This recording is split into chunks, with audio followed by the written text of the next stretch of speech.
It is so clearly a dangerous distraction while driving, but just try to tear the younger generation away from their phones or PDAs. 200, more than that for me. In one day. Yeah, because you have nothing better to do. Everyone I know, I text them like crazy, like no tomorrow. Pretty much 24/7 when I can. Though none of the high school students we spoke with today would admit to texting and driving, it happens all the time. And Canadians in general have named texting as their biggest single traffic concern.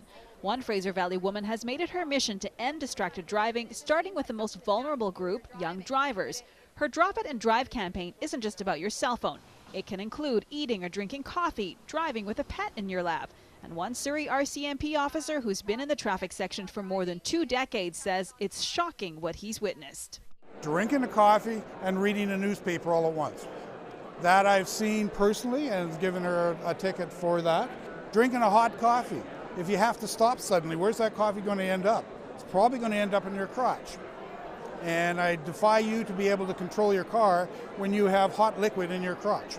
It doesn't take much to get distracted behind the wheel. So imagine cruising at 90 kilometers an hour and you take your eyes off the road for a mere 5 seconds.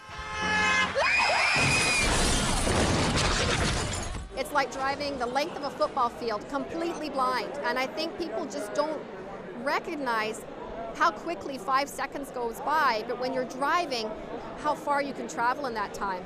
And the end result can be devastating. One person dies every 3 hours on Canada's roads. Today is actually National Day of Remembrance for road crash victims.